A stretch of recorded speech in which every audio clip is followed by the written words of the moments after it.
Hello everybody and welcome back to another Pokémon Emerald video. Today I will be using the other martial artist fighting Pokémon from Generation 1. Hitmonchan on paper is a worse copy of Hitmonlee. It has less stats and a not so good moveset.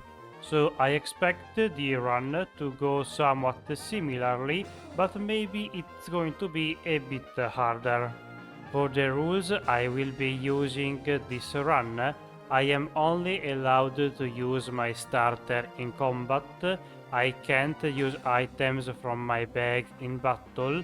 I can't raise my evasion in any way, and I can't use cheats or glitches. To be fair to Hitmonchan, there are a few things that it does differently than Hitmonlee, like for example, it starts with Revenge and Comet Punch instead of Double Kick, which is worse because even though Comet Punch is a different typing, it is a very bad move. So most of the time I will be using Revenge, but that sort of requires me to get hit first, so it's not so great. Another difference is that it learned agility through level up, but that's also not as good, because I will still be faster than most things, and increasing my speed even further is sort of useless. Instead, getting more attack at the start of the game could have been useful. Anyway, for Roxanne, I had to use Revenge, since that move is quite a bit better than anything else I have for her. Pursuit is special in this game, so it could be good since their special defense is very low, but since my special attack is also very low, the two things sort of balance out. The one interesting thing that Hitmonchan has is that through level up it learns the elemental punches, but unfortunately with this very bad special attack they are sort of useless. After getting the first badge from Roxanne, I can defeat the Team Aqua Grunt in the tunnel that is holding the Pico hostage, and after doing that side quest and a couple other things, we are about ready to leave town, but before we can do so, we have the optional challenge against May. And this one was kinda hard. Again, I have to deal with the curse boosting Torkoal. I tried different moves, Revenge, Rock Tomb, Pursuit, but they all did not do much damage, and eventually, even though I had to attack it multiple times, I can finally defeat the turtle. At least Mudkip was much easier, defeated with a simple Revenge. After her there should be Brawly, but today I very much did not feel confident taking him on at this point, so I went to Slateport, where there are a couple other grunts to defeat. They are a bit annoying with rough skin, and today I also learned from the lessons from Hitmonlee, and by using Rock Tomb I am able to defeat the Zubat very easily. Also along the way I learned Mach Punch, which is a good move. It does not have much power, but it has good accuracy and it's also priority. But as previously mentioned, that does not matter too much as I will move first most of the time anyway.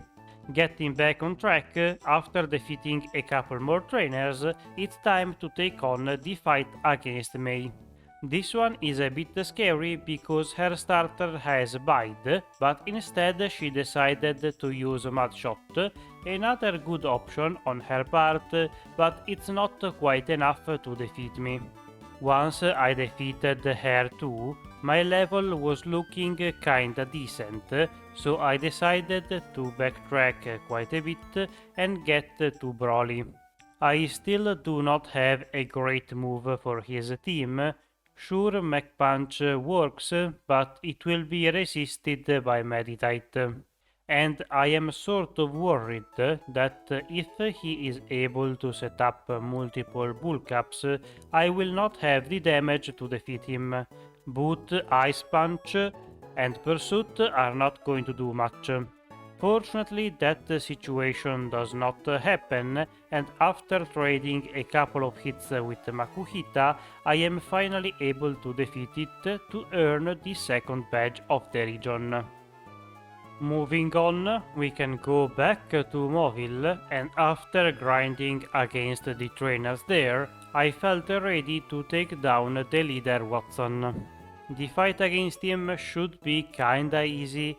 Now I have bulk up that I can use to increase my attack against his electric, since usually he does not do much. This time around he decided to attack me and deal a bit of damage. I, of course, misclicked and used Thunder Punch, and in a stroke of irony I ended up getting a paralysis. Then, when I started using the correct move, the rest of his team fell down quite easily. Now that we have his badge too, we can explore a bit more, and eventually in our journey we reach the Meterfall Cave. Here we are informed about Maxi, and so we decide to climb the volcano to stop him. The fight against Maxi here is not too difficult, even though I expected it to be harder. Sky Uppercut is one of the reasons why I do not like fighting types very much. It has decent power but bad accuracy and no extra effect. And here we can see it miss against Camerupt, and that leads to me eating a pretty large magnitude. Once we have took care of the Team Magma leader, we have to go down the volcano, and in the next town that we arrive at, we have to take on the fourth gym. This time it is headed by Flannery, which uses mostly fire types. Like with Hitmonchan, I took the opportunity to set up against her first few Pokémons, since those are the ones who should do less damage. Even so, her Numel took off half of my HP, and so I went on the offensive. Thanks to Sky Uppercut, I am able to one-shot her remaining Pokémons, and just like that we have this badge too. Now, of course, it's time to backtrack and eventually we reach the Norman's gym. This one should not be too hard either, as I have the type advantage and I can set up here too. I don't think it's a good idea to do so against Spinda, since it can easily confuse me, and instead I used Bulk Up against Vigoroth. I risk a crit from Slash, but that was worth it, since after a couple of boosts, with my fighting moves I can defeat the remaining Pokémons in one hit each. Even the bulk is lacking. At this point we get the HM for Surf, and by using that move we can reach a whole bunch more of the region. Eventually we get to the Weather Institute, where we find more Team Aqua grunts holding some scientists hostages. Their leader is a Team Aqua Admiral, and we defeat Shelly without too many troubles, as her team is very weak to the fighting type. Now that we solved that situation too, we can take a couple of steps and be challenged by our rival May. Once again, her team is not too bad here, but between my very high level and bulk up, I should be able to destroy her without any issues. Even if I gave Lombre a couple of turns to do stuff to me, it only used Swift that deals very little damage since it's a physical attack. After setting up, I swept her team, and that's how May went. Next up, we have to take down Winona, who is the 6th gym leader. This is where Hitmonchan got his first reset, but with Hitmonchan I tried to be a bit more careful, and I set it up in front of Skarmory. It's not exactly very safe, because this Pokémon deals a lot of damage with flying moves, but even worse, it has sand attack. I think that since she saw the super effective, Skarmory only used Aerial Ace, and that was good enough for me to set up a bit and then sweep her team.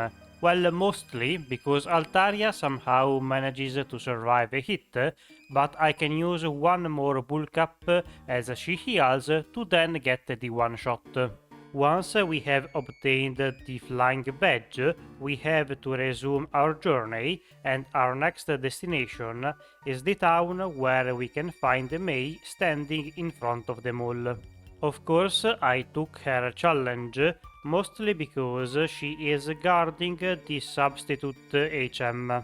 If you don't know, that move is very strong in this game, especially if you are using a physical attacker like I am today.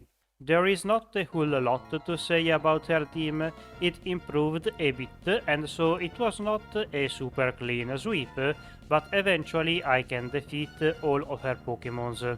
After taking her down for the last time in this video, I can get to the Pokémon Cemetery, where after defeating a whole bunch more Team Aqua Grunts, we can get the Magma Emblem from the old lady on top.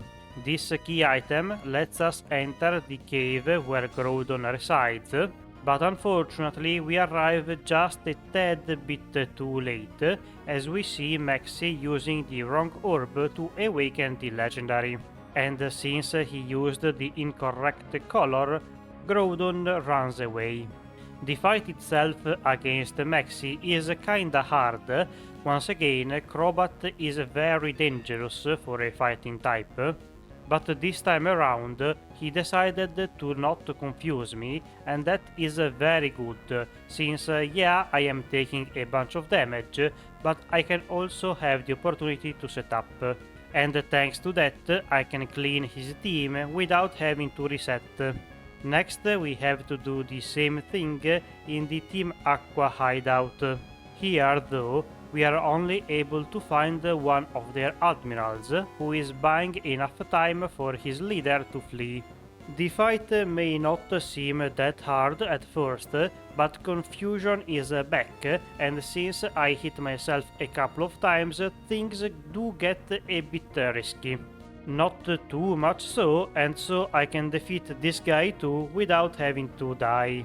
And now I have a lot of time to grind and prepare for the next fight, because Tate and Liza were extremely challenging in the Hitmonlee run. This time I even used the rare candies to get myself to level 70. That is very high compared to their Pokémons, but it's also very much needed. From the experience with Hitmonlee, I think I found out that if I use Bulk Up only a couple of times, that tricks Claydol into keep using Earthquake, even though by this point Psychic would be much more effective. And luckily for me, with just a couple of attack boosts, I am able to defeat the companion Pokémon in one hit every time.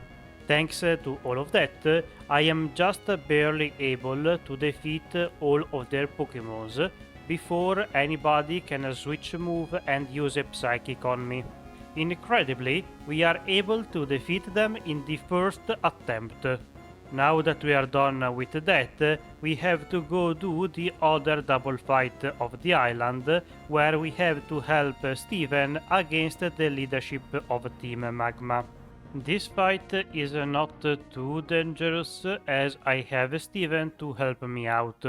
I tried to set up a bit at the start so to negate the intimidates, and from there I was hoping I would be able to one-shot everything and skip a lot of trouble with the Crobat and Golbat. And for once, my plans sort of worked out as I expected. Even better than that, Metang also used Psychic on Golbat that removed a lot of HP.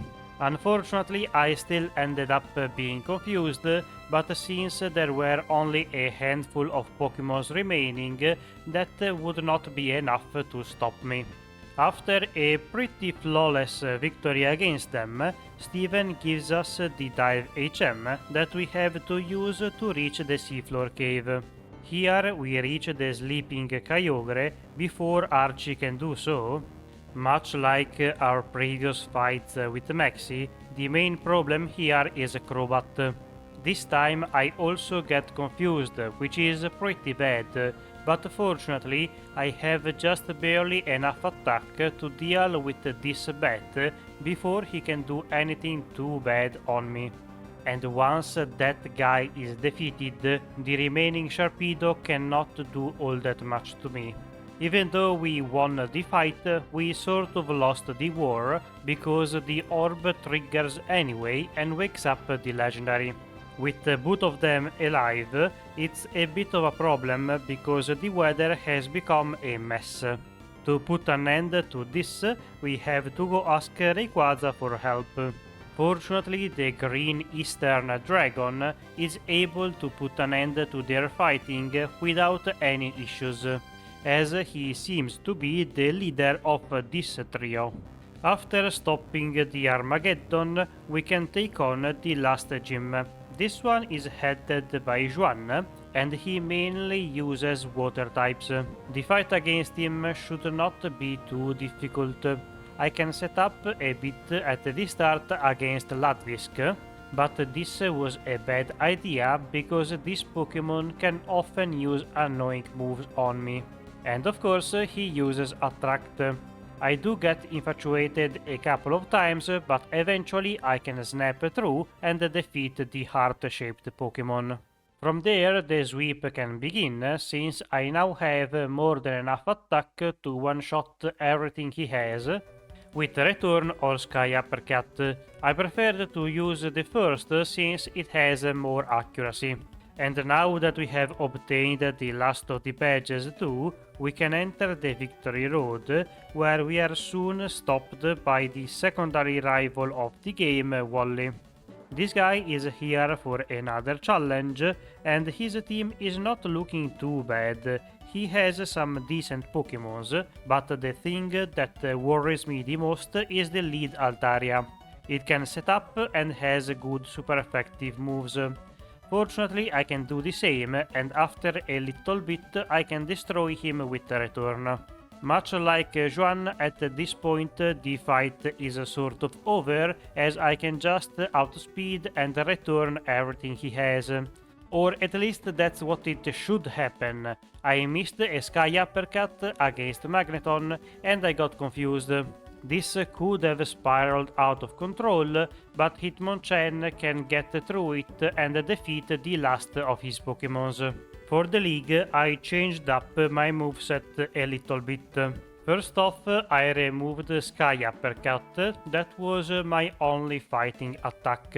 That's because even after Stab, it is barely more powerful than Return, but has a lot less accuracy, and a miss at the worst time could mean a lot. Of course, I teach the Substitute because that move is going to be extremely useful for pretty much all of the fights here. And lastly, I also taught Earthquake, but that is mostly for Phoebe since I do not have anything to hit her with otherwise. The fight against Sidney was not particularly hard. After hiding behind my Substitute, I set it up and then swept. Moving on, we have Phoebe and her Ghost types, and here the strategy is pretty much the same. By using a Substitute, I can negate her Curse, and so this fight becomes a lot easier. Especially because they do not have the highest damage output, so your Substitute will last quite a while. In the meantime, you can set up as many times as you want, and when you feel comfortable, you can sweep her team. This time around, I did remember to use the PP max on Earthquake, so I do not have to worry about any PP issues either. It took a while since her Pokémons are somewhat tanky and can use Protect, at least a couple of them, but eventually I can finish off every one of her team members and move on to Glacia, who is the third Elite Four. She is not particularly hard, and yeah, sure, Sky Uppercut would have been much better in this fight since it is super effective, but there is no need for that really. You can always set up the first turn since the Celio loves to use Hail, and from there I used Substitute just to have a bit more safety while I was setting up even more. To be honest, that is mostly because I did not want to get paralyzed by Body Slam. That could have been bad.